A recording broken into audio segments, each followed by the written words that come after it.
We've got some tough competitors to knock over. Last week we had the World Cup final in Turkey, which I managed to get through to the final in, but finished sixth, and the guy that won it was an Indian. Unfortunately, he's a guy that I coached a lot. So that may ricochet back and hit me right between the eyes here. So it'll be an interesting day on Wednesday and Thursday with Ranjan Sodhi is his name, and he's a bit of an icon here in India because he's the world record holder as well. So it'll be an interesting day to see how it goes. I just hope I haven't taught him too much. I think I set him up for a great career, and he's done the rest himself. But he's a tough competitor. A lot of these guys are coming out of the army here in India, and they've got a great background of being able to perform under pressure, a different type of pressure, obviously, because when they shoot back at you, I tend to lose a little bit of interest. But they tend to think that when they get onto the range, they don't have to have that type of pressure, and it's quite easy for them to compete. Very hard to compete against someone who thinks like that. Excuse my ignorance with shooting, but what are the key skills? I think just the concentration under extreme pressure. Anyone can shoot something when there's no pressure on them, but to actually do it when your heart's beating at 150 beats per minute as compared to 60 beats per minute is an entirely different skill. And the Indians are very good at that. They've had great coaching from within their own ranks. They're smart enough to get outside coaches at times, but what their system is based on finding people that can do it under pressure. And they've found some great guys here.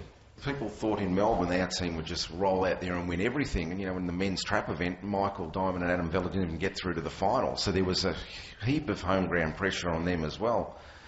When I get to the range this morning, the first thing I'll be doing is reminding these Indians how hard it is to compete in front of a home crowd, because it is a different type of pressure. The expectations for them to win are enormous.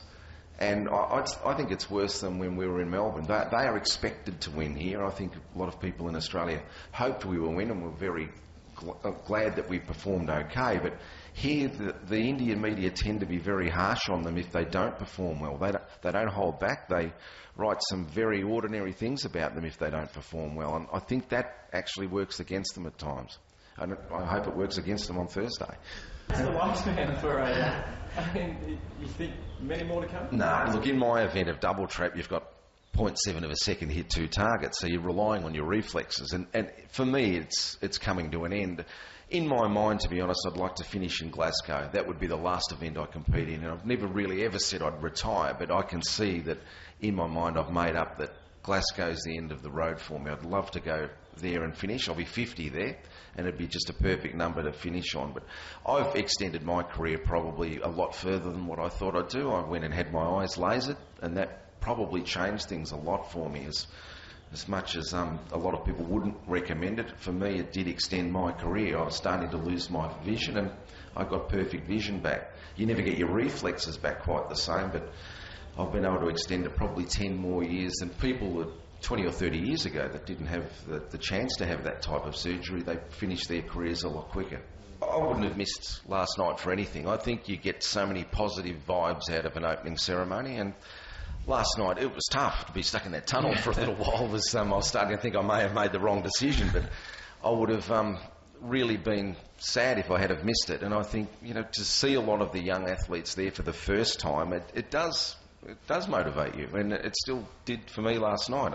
There's nothing more breathtaking than walking through the tunnel out onto the track, and I still get the same feeling that I did last night that I did back in 1988 when I went to my first opening ceremony anywhere. Russell, what about the idea of the athletes coming in earlier? I thought it was great last night how we arranged to actually get the people, the athletes, out of the stadium after it was finished. Because let's face it, the athletes want to be part of the parade, but they probably don't want to sit there for 3 hours and watch the rest of it. Last night they did organise it very well to get us quickly out of the stadium and back to the village. And I was eating in the food hall at 8:10, which I thought that was excellent.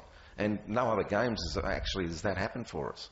So you've got to say they did that very well. What did you make of the uniform?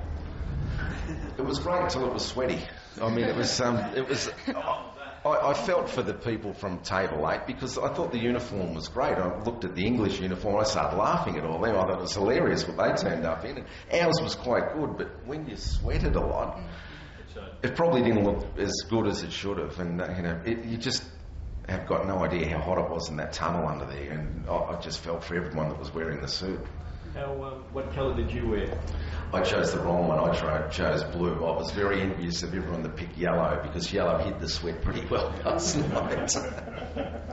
It was interesting to see the different people, how they performed with it, though. I mean, some of the guys just took their tops off and had nothing on for a while. And we were looking at some of the girls thinking that wouldn't be a bad idea if you did the same. Actually, couldn't entice any to do that, though.